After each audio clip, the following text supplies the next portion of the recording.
चंपावत में भी जो पंचायत चुनाव हैं उनको लेकर जो है माहौल गर्मा गया है। तो जो है जो प्रत्याशी हैं काफ़ी ज़ोर शोर लगा रहे हैं। तो जो चंपावत ज़िले की अभी इस वक्त सबसे हॉट सीट मानी जा रही पाटन पाटनी जिला पंचायत, तो वहाँ कारण यह है कि जो पूर्व विधायक हैं हमारे 2 बार के भाजपा के दिग्गज नेता हैं पूरन सिंह फर्त्याल जी, तो उन्होंने टिकट वितरण को लेकर पार्टी हाईकमान पर जो ज़मीनी कार्यकर्ता उनकी अनदेखी का आरोप लगाते हुए पाटन पाटनी जिला पंचायत सीट से जो है भाजपा प्रत्याशी सुनीता जोशी के खिलाफ अपनी बेटी सुष्मिता फर्त्याल को खड़ा कर दिया है। तो सबकी निगाहें इस सीट पर टिकी है और मुकाबला जो जनता है वो भाजपा और फर्त्याल के बीच देख रही है। तो हम पूर्व विधायक फर्त्याल जी से ही जानना चाहेंगे, फर्त्याल जी जो मुकाबला है जनता जो है पूर्व विधायक फर्त्याल और भाजपा के बीच देख रही है, तो क्या कहना चाहेंगे?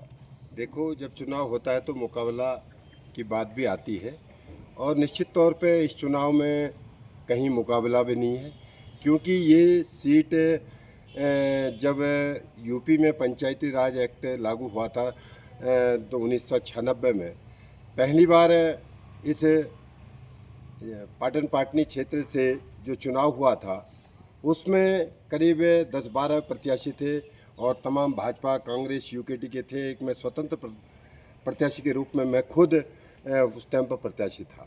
मैंने सभी दलों को मात दे के ये सीट मैंने विजय हासिल की थी, जनता ने मुझे आशीर्वाद दिया था।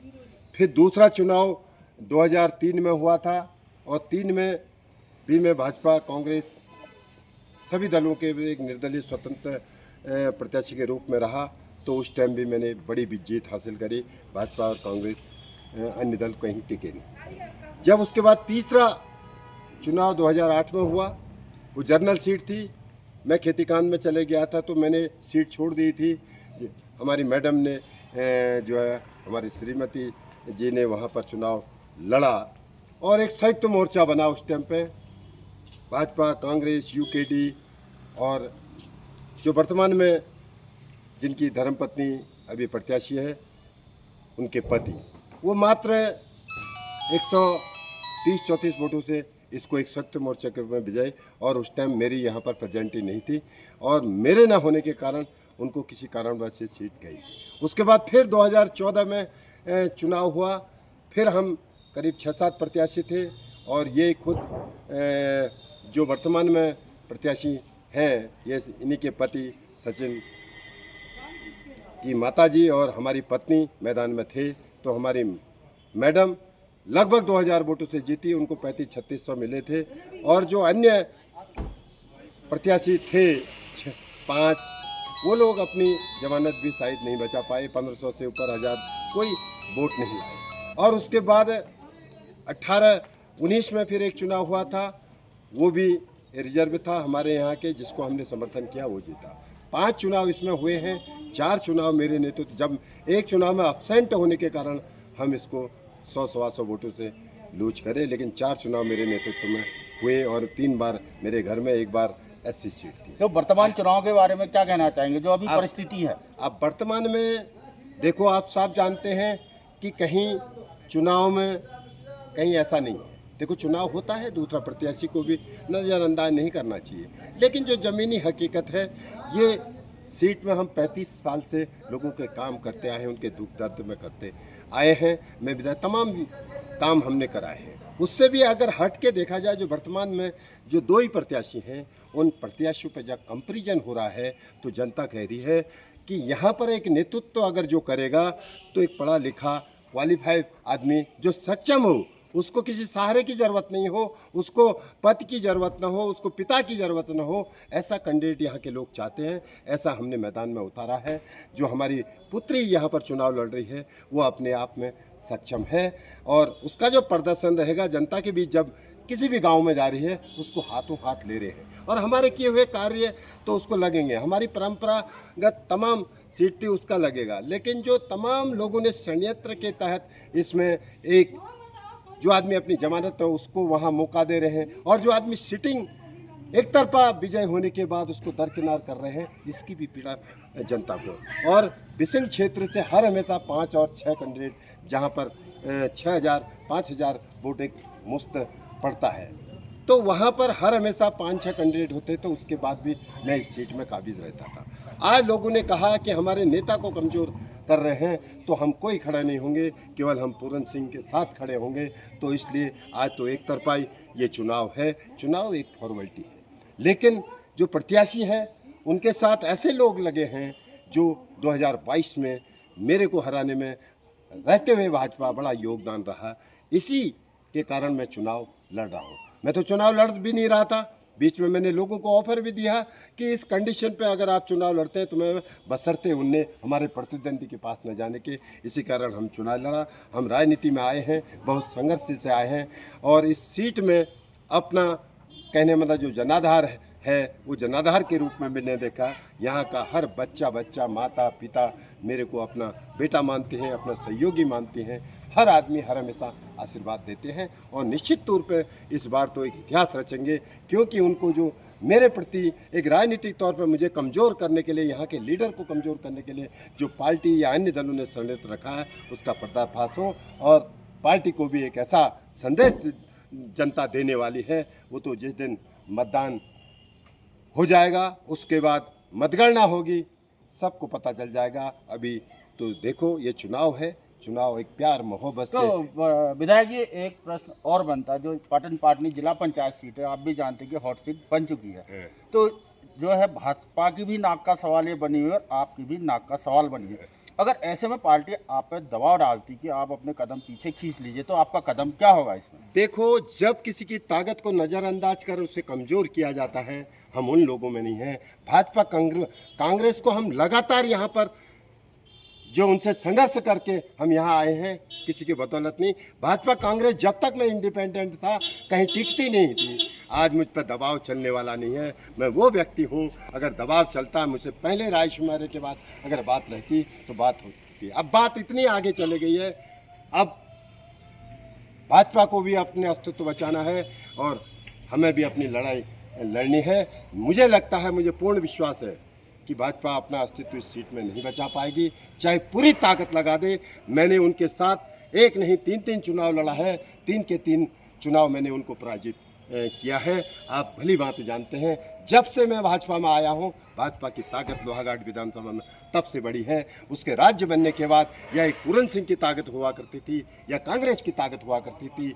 जब से मैं भाजपा में 2008 के बाद आया तो भाजपा की स्वतः ताकत बढ़ गई। लेकिन आज भाजपा को सोचना है, मुझे नहीं सोचना है। मैं भाजपा को मजबूत करने का काम कर रहा हूं, मुख्यमंत्री को मजबूत करने का काम कर रहा हूं। कुछ षड्यंत्रकारी खुद मुख्यमंत्री को जो है कमज़ोर करना चाहते हैं संगठन के लोग। ये काम भाजपा का है, ये जाने, इनका निर्णय जाने। हम तो मैदान पर उतरे हैं तो निश्चित तौर पर हमें विजय हासिल होगी, क्योंकि हम एक एक बच्चे को यहाँ पर जानते हैं। मतलब आपका कहना है कि आप अपने कदम पीछे नहीं खींचेंगे? हमारे कदम तो खींचे, आप हमें भली बात जानते हैं, आप भी लोकल के हैं, हमारा इतिहास जानते हैं। जब हम कोई निर्णय लेते हैं तो उसके बाद उस पर कोई इफ एंड बट नहीं होता है। हम जनता के लिए सभी कुर्बानी देने को तैयार हैं और राजनीति हमारे लिए पद प्रतिष्ठा और या कहने का मतलब किसी पार्टी के लिए नहीं है। हमारा पद प्रतिष्ठा सब जनता के लिए, हम संघर्ष कर रहे हैं। हमें राजनीति में किसी पार्टी के हम ये मोहताज नहीं हैं। अगर जनता जब तक हम चाहेगी कि हमें उनका आशीर्वाद रहेगा तो हम संघर्ष करेंगे, लड़ेंगे और निश्चित तौर पर हमने अपना कदम सही उठाया है।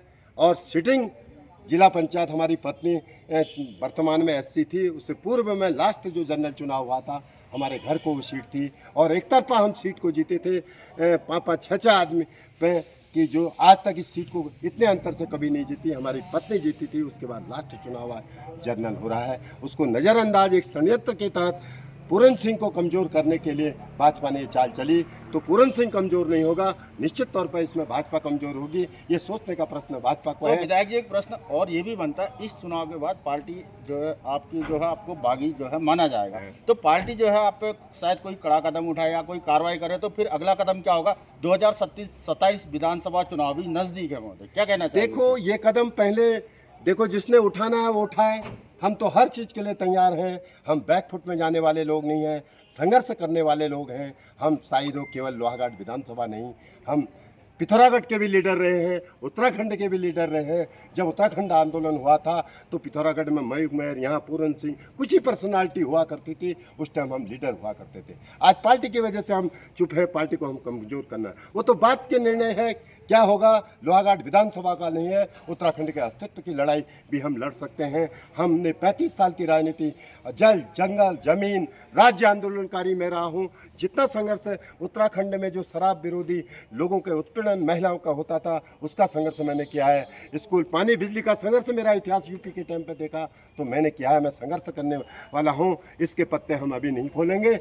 पहले कोई अपना पत्ता खोले तो उसके बाद हम हर चीज़ के लिए तैयार हैं। लेकिन आज हमारे साथ जो नाइंसाफ़ी हुई है, एक कॉकस हमें कमज़ोर करने के लिए ये काम कर रहा है, तो पहले उसका पर्दाफाश करना है। और मैं जनता से अपील करूंगा कि आपके नेता को कमज़ोर करने की जो साजिश है, इनका मुंह तोड़ जवाब दे। आगे क्या होगा, पार्टी क्या कर रही है, इसकी चिंता हमें नहीं है। हम जनता के लोग हैं, हम जनता के लिए लड़ते हैं। हम नेता, जब जनता हमें चुनेगी, जनता हमें प्यार देगी, उनके खातिर हम नेता हैं। किसी पार्टी की बदौलत हम नेता नहीं हैं। और ये सीधे लड़ाई बहुत लंबी लड़ाई जाने वाली है। ये केवल इस विधानसभा की लड़ाई अब रहने वाली नहीं है। इसलिए अगला कदम क्या होगा, ये पार्टी पर निर्भर करता है। हमने पार्टी को मजबूत करने का काम किया और पार्टी ने कमज़ोर करने वालों का साथ देकर हमें कमज़ोर करने की जो साजिश की, हमारे विधानसभा में मेरा खिलाफ लड़ने वाले उनको टिकट वितरण करना, वो एक कॉकस के तहत हमें दरकिरार करना, तो पार्टी को बहुत महंगा ये पड़ेगा भविष्य में। पार्टी सोचे समझे, हम तो पार्टी को मजबूत करने वाले हैं और यहाँ पर हम ये लड़ाई लड़ रहे हैं। आगे क्या होगा उसकी चिंता ना हमने पहले की ना आज की। हम ज़मीन से संघर्ष करें, 20 साल की उम्र से हमने संघर्ष किया था। अगर 88 की बात, वन अधिनियम आंदोलन था और 89 में उत्तराखंड क्रांति दल जब उसकी लड़ाई हमने लड़ी थी, लोगों को चुनाव लड़ाया था। मैं राष्ट्रीय पार्टी में 2008 में गया था। एक बार मैंने जरूर, कांग्रेस का उनकी सरकार थी, उनने भी मेरे को जिला पंचायत में क्रॉस वोट करी थी, सरकार उनकी थी। मैंने उसी दिन त्याग पत्र दे दिया। मैं पार्टी सत्ता का भूखा नहीं हूँ, मैं तो जनता का आदमी हूँ। जनता में संघर्ष करने वाला व्यक्ति हूँ और निश्चित तौर पर जनता के लिए लड़ूंगा।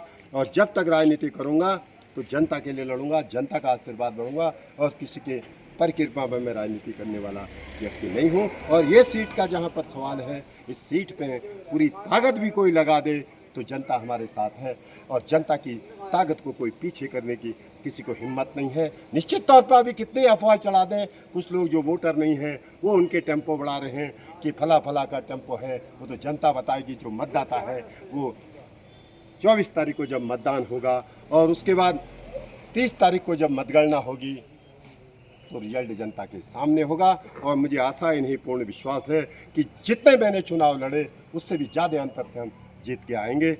मुझे भरोसा है, जो जनता का आशीर्वाद मेरे साथ है। धन्यवाद विधायक जी। तो ये थे भाजपा के दिग्गज नेता और लोहाघाट विधानसभा के 2 बार के विधायक, ज़मीन से जुड़े हुए नेता हैं। लेकिन इस बार जो है नाइंसाफ़ी की बात विधायक जी के द्वारा की जा रही। उनका कहना है कि ज़मीनी कार्यकर्ताओं की अनदेखी की गई है। तो उन्होंने भाजपा प्रत्याशी के खिलाफ अपनी बेटी को पाटन पाटनी सीट से चुनाव मैदान में उतारा और अपनी जीत का दावा किया। विधायक जी का साफ कहना है वो कदम अब पीछे नहीं उठाएंगे क्योंकि वो ज़मीन से जुड़े हुए नेता हैं। अब देखना है 31 जुलाई को जनता किसके सर पर ताज सजाती है। फिलहाल जो है पूर्व विधायक जो है बिल्कुल पूरी तैयारी से चुनाव प्रचार में जुटे हुए हैं। धन्यवाद। IND 24 चंपावत के लिए लक्ष्मण बिष्ट अपने सहयोगी करमवीर के साथ। धन्यवाद।